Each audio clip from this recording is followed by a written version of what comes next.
Salut les youtubeurs. Aujourd'hui je vous propose de parler de l'algorithme de YouTube, cette bête un petit peu étrange qui a plein de secrets mais qui semble-t-il a des points faibles. Est-ce qu'il faut essayer de tirer profit de cet algorithme pour essayer de se mettre en avant par rapport à d'autres ou est-ce que c'est une mauvaise stratégie sur le long terme? On en discute dans cette vidéo. Alors tout d'abord on va essayer d'expliquer ce que c'est l'algorithme de YouTube. YouTube fonctionne tout d'abord comme un moteur de recherche. C'est le deuxième moteur de recherche au monde, juste après Google. Il se trouve que YouTube est aussi une propriété de Google, mais c'est quand même le deuxième moteur de recherche au monde. Donc il y a plusieurs façons pour quelqu'un de tomber sur vos vidéos. Il y a les abonnés qui eux vont aller dans leur flux d'abonnement pour trouver vos vidéos. Ça quelque part, on va le mettre un petit peu de côté parce que c'est la partie la plus évidente.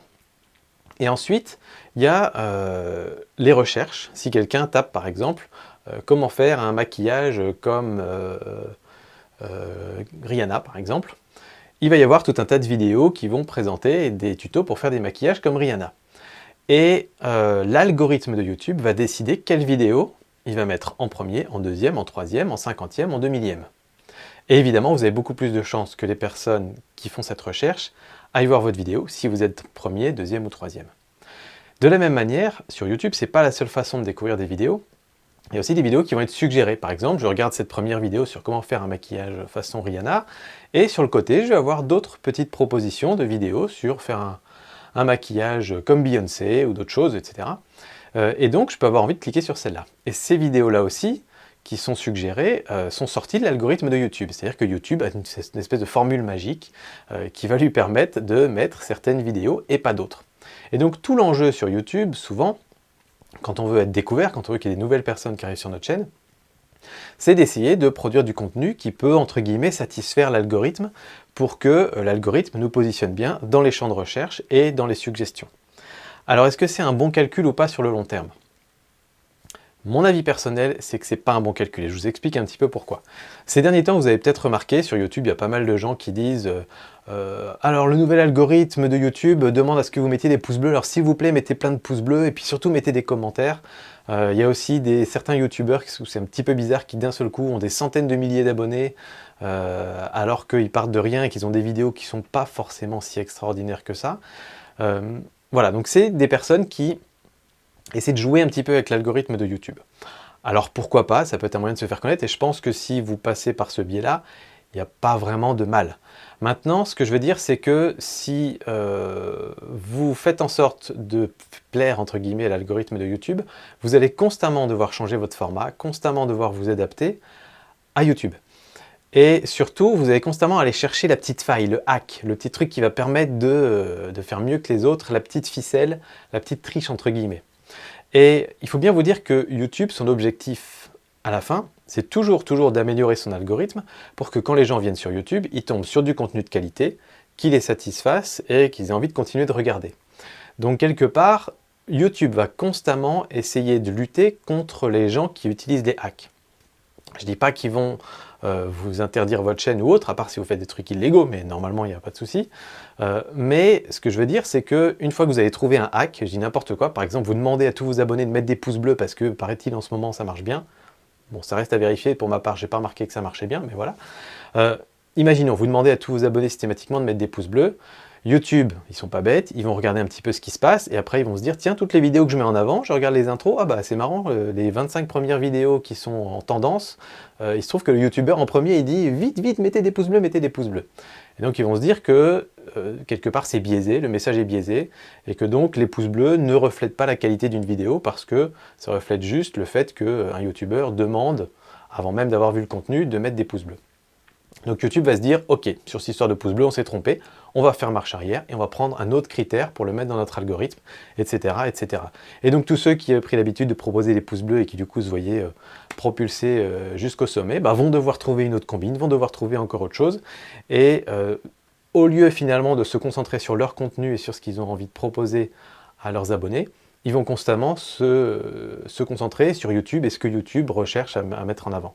Et je pense que c'est une mauvaise stratégie parce que vous n'allez pas être cohérent et vous allez finir par ne plus vous concentrer sur votre contenu tout simplement.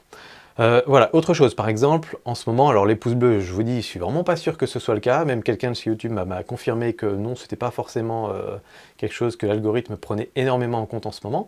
Par contre, quelque chose qui est très clair aujourd'hui, depuis la dernière mise à jour qui date de quelques mois, c'est que YouTube met énormément en avant, par exemple, les chaînes qui postent une vidéo par jour. La fréquence de post. Avant, c'était la régularité, ça compte toujours, mais maintenant, si vous postez une vidéo par jour, vous allez être beaucoup plus mis en avant que si vous mettez une vidéo par semaine, par exemple. Est-ce que pour autant, il faut que vous mettiez à faire une vidéo tous les jours et ne faire plus que ça? Je ne pense pas. Si vous continuez à faire une vidéo par semaine ou une ou deux vidéos par semaine, YouTube va continuer à vous mettre en avant à peu près de la même manière qu'avant. Il se trouve que parfois, vous allez avoir des gens qui font du vlog ou des choses comme ça qui vont peut-être vous passer devant une fois ou deux, mais quelque part, c'est le jeu. Dites-vous surtout, est-ce que moi j'ai envie de faire une vidéo par jour? Est-ce que j'ai suffisamment de contenu pour faire une vidéo par jour? Et si je fais ça, est-ce que je garde une vie à côté? Est-ce que je peux continuer à avoir mon boulot, ma vie de famille, etc. Si la réponse est non, ça ne doit pas être votre priorité. Votre priorité et même votre métier pour certains d'entre vous, c'est pas de plaire à YouTube. Votre priorité, c'est comment dire, de créer du contenu qui vous plaît, qui vous éclate, et qui, au final, pourquoi pas, peut vous permettre de vivre, mais vous permettre de vivre bien et heureux. Si YouTube vous dit demain, il faut vous publier 4 vidéos par jour, et puis 2 heures de vidéo, voilà, vous n'allez pas faire exactement ce qu'il vous demande, et quitte à renier toutes vos aspirations. Donc, voilà, je pense qu'il faut laisser un petit peu tomber ces histoires d'algorithmes. Évidemment, s'il y a un petit truc qui peut aider et qui ne chamboule pas tout dans vos vidéos, alors oui, ça peut être intéressant de le suivre. Et d'ailleurs, je pense qu'un petit peu plus tard, on refera des vidéos où on expliquera un petit peu justement les critères qui sont importants aujourd'hui dans l'algorithme pour que ça puisse vous donner des petites pistes sur comment adapter votre contenu ou créer votre contenu. Mais je pense pas qu'il faille vraiment tout caler pour ça et surtout pas chercher des hacks parce que les hacks, c'est une sorte de triche. C'est un petit peu comme le dopage au début, hein, les cyclistes qui se dopaient, ils prenaient des produits qui n'étaient pas tout à fait interdits, machin, puis un jour on a dit « Ah, eux ils trichent, on va interdire le produit », puis du coup ça marche pas, du coup il faut qu'ils trouvent autre chose, etc. Donc voilà, j'aurais tendance à vous dire les hacks, bon, c'est pas terrible, c'est pas un bel objectif en soi. Le meilleur moyen de se développer sur YouTube, c'est d'y aller progressivement, petit à petit, d'avoir votre communauté qui va continuer à vous suivre, qui va venir chercher vos vidéos de plus en plus, et ça, c'est le plus vertueux, et quelque part, une fois que vous avez créé cette communauté, vous ne la perdrez jamais. YouTube peut changer tout ce qu'elle veut dans son algorithme. Sur ma chaîne Mon Petit Réflexe, ma chaîne photo, j'ai toujours le même nombre de personnes qui viennent voir mes vidéos, quelle que soit la façon dont je les fais, parce qu'ils ont envie de voir les vidéos. Et ils ne viennent pas juste parce qu'on leur recommande ici ou là. Donc je pense que la création de la communauté est le plus important, et pour ça, il n'y a qu'une seule chose à faire, c'est de rester fidèle à vous-même et de créer le contenu qui vous plaît tout simplement et qui est naturel. Voilà, j'ai pas mal blablaté encore une fois. Dites-moi un petit peu ce que vous en pensez. Est-ce que vous pensez que les hacks, c'est une bonne chose? Est-ce que vous pensez qu'il faut mieux se concentrer sur l'algorithme de YouTube ou plutôt sur votre contenu, ou essayer de faire un petit peu des deux? Enfin voilà, j'aimerais bien recueillir un peu vos avis pour qu'on en discute et qu'on démarre la discussion dans les commentaires, ça m'intéresse. Merci à tous et puis à bientôt. Ciao.